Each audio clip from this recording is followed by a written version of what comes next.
Hello दोस्तों, Radhe Radhe, happy Rakshabandhan. सुबह उठी, पूजा वूजा की, क्योंकि मेरी नंद भी आई हुई थी। वो रात में ही आ चुकी थी, जिसकी वजह से मैं अपने मायके नहीं जा पाई, क्योंकि पापा के जाने के बाद उनकी पहली रक्षाबंधन थी। तो मेरा जाना ठीक नहीं रहता। एक तो मैं घर में सबसे बड़ी हूँ, हम लोग 3 देवरानी जेठानी हैं, तो अच्छा भी नहीं लगता। तो मैंने सुबह उठ के मैं गणेश जी के, पहले तो मैं रोली कि मैं नहीं जा पाई। फिर उसके बाद मैंने कहा चलो मैं नहा धुल के फिर मैं गणेश जी के मंदिर में राखी बांधने के लिए गई। वहाँ पे मैंने गणेश जी को राखी बांधी, उनका टीका वगैरह किया, पूजा की। आज के दिन मैं गणेश जी के पैर नहीं छूती हूँ, कहती हूँ मैं, भाई है मेरा, भाई उल्टा बहन के पैर छूता है, पर वो भगवान जी हैं, तो मैं पैर नहीं छूती हूँ उनके। सारे भगवान जी की छू लेती हूँ, लेकिन मैं गणेश जी के पैर नहीं छूती। तो मैंने उनका टीका किया, दीपक जलाया और राखी बांधी। उसके बाद मैंने उनको भोग लगाया छेने का। मैं छेना लेके गई थी, तो उसी का मैंने मिठाई का भोग लगाया था।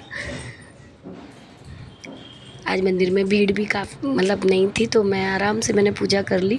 मुझे ये लग रहा था पता नहीं भीड़ होगी तो मैं राखी आके कैसे बांधूंगी, विधि विधान से कैसे पूजा कर पाऊंगी। और आज शंकर भगवान जी भी देखो कितने खूबसूरत लग रहे हैं, बड़े अच्छे से सजे हुए थे। तो फिर मैंने इनकी भी पूजा की। ये तो फिर पापा है हमारे,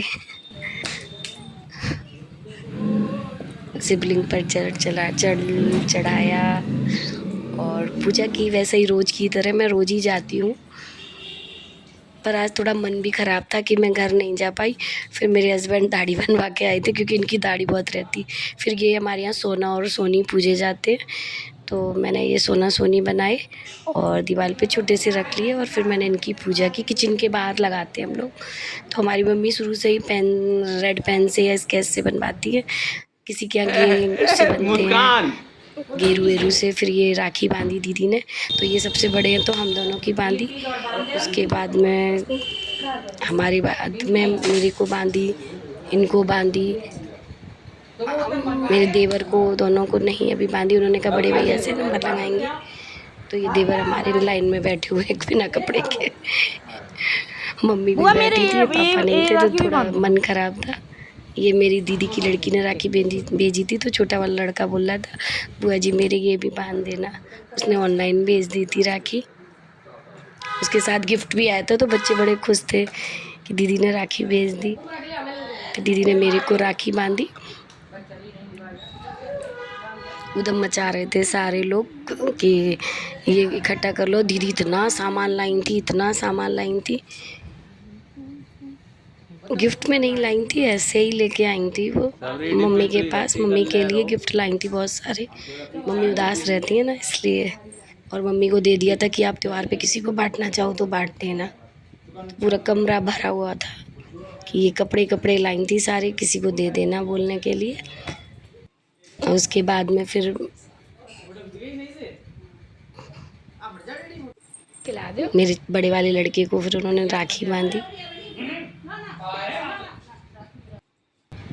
छोटे वाले को बांधी राखी।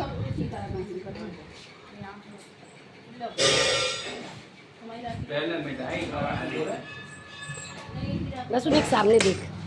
फिर हमारे बच्चों को और हम लोगों को बांधने के बाद दीदी का नंबर था दूसरे वाले देवर के यहाँ बांधने जाने के लिए। फिर उनके पास गई। फिर छोटे वाले देवर ये बैठे हुए थे लाइन में, इनके रूम में गई बांधने के लिए। तो फिर मम्मी भी ले जाएंगे, तो देखो आप मम्मी कैसे ले जाई जाती है। हमारी मम्मी बिल्कुल नहीं चल पाती पापा के जाने के बाद, तो वो और ज़्यादा तो गई हैं, तो उन्हें ऐसे पकड़ के ले जाना पड़ता है। एक तो थोड़ा शरीर भी भारी है। ये देखो नंद और भाभी, ये हमारी मतलब लगती हैं दीदी, वो भी आती है हमारे पास। इनका नेचर इतना अच्छा है। फिर मम्मी को बैठाया, फिर इन्होंने भी राखी बनवाई। फिर इन लोगों के कमरे में, रूम में फिर नाश्ता पानी हुआ।